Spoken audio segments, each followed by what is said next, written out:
This is a Triumph Speed Twin that, thanks to Bike SA magazine, I get to experience. But to be honest, it looks like it'll only appeal to old men afraid of speed or hipsters afraid to spill their flat white. But that would be very wrong. Let's start with one aspect that can tell you pretty much everything you need to know about this bike in one cryptic message. Have a look at this tachometer. As you can see, it should rev up to 7,000 RPM where it'll hit the rev limiter, also famously known as the red line. Except that it doesn't. It revs past that all the way to the end of the gauge, 1,000 revs later where it finds the limiter. But how does this sum up every aspect of the bike, you ask? Well, to me, this says don't make any assumptions. But sometimes assumptions are good. They let you know what you've got yourself in for. Don't forget, the latest issue of Bike SA magazine is out with my column on the Yamaha Nikon. I'll leave a link for the digital copy down in the description below. In a lot of ways, I think this could be the perfect bike for me. It's insanely competent in all aspects and is very relaxed. It is the perfect bike to go get coffee on or take for a photo shoot because it will look artsy absolutely anywhere, provided it's from the right angles. It thrives on twisty roads and doesn't skimp on the excitement, but without the guilt of feeling like you're holding it back by not getting your knee down, as you do on a sport bike. It's got a great sound that encourages naughty behavior, but will convince the police that you're a laid-back biker not looking for any trouble.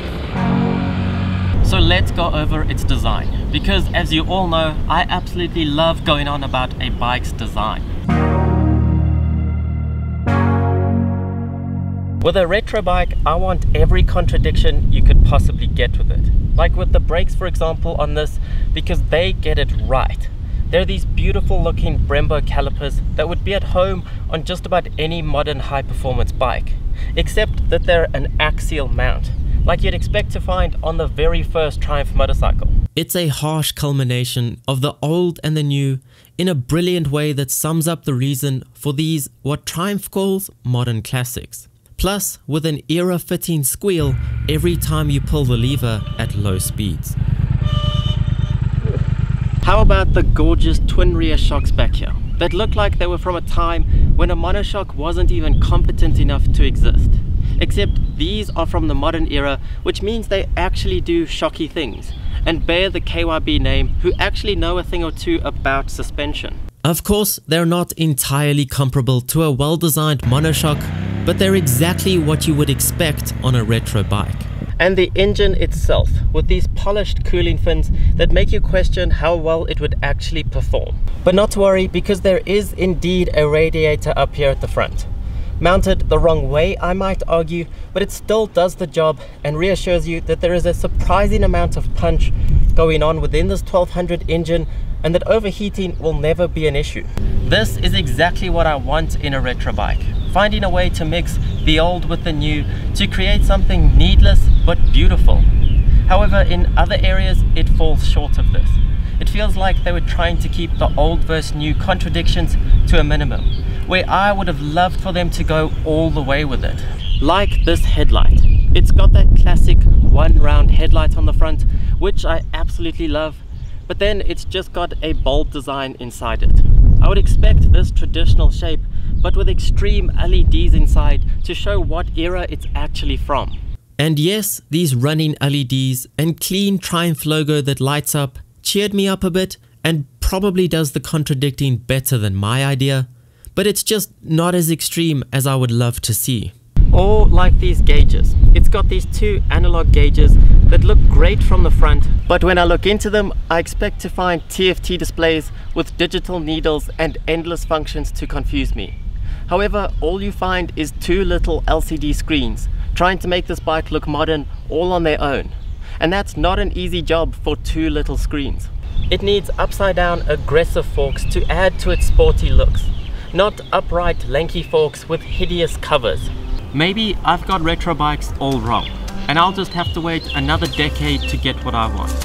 But even though it doesn't meet all my wildest dreams, I can't be too disappointed because the build quality and attention to detail is absolutely exquisite.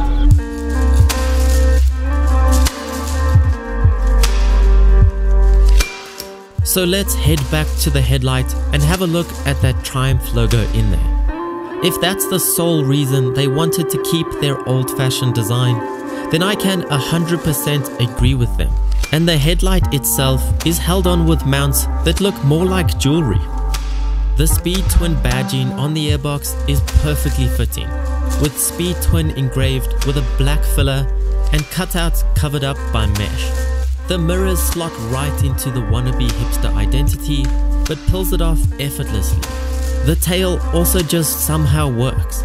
There are so many pieces to it, yet none look out of place, and they all come together to create the perfect retro tail. The offset fuel cap also somehow avoids triggering my OCD, and besides looking good, is somewhat functional when it's leaning on its side stand and the cap is closer to you to fill up. I love the way you can see the entire routing of the exhausts, and it's made to look like there is none of that catalytic converter nonsense, which you don't see very often anymore. Of course, there is plenty of that nonsense, but it's hidden, and I really appreciate that. So if you can get past the fact that the chain is on the wrong side, which suits me fine because I'm a right-handed person, but just seems a bit insensitive for lefties because the chain was the last thing that they had, and they deserve it after struggling with can openers their entire life. But if you can get past that and this sort of bike appeals to you, or even if it doesn't appeal to you, it will grow on you very quickly to the point where I don't think you'll be able to live without it. So it's a really cool motorcycle, and don't let anything I've said make you believe otherwise. It's like my Spirit motorcycle, which I think will catch on and become more popular than Spirit Animals very soon. It really wants to be hipster, and it is in a lot of ways, but it also can't be bothered with the rest of the requirements to complete the stereotype. And that's exactly what makes it a good bike. It doesn't care what you think. It is its own bike and has a personality it's not willing to lose to please you or I. Take it or leave it. Triumph is the pinnacle of these classic bikes. I often instinctively think Daytona or Street Triple when I hear Triumph, but this is the heart of Triumph, and I'd love to ride one around London in the pouring rain any day of the week. Except on the days I'm riding my R1 around my sunny streets, but any other day is really fine.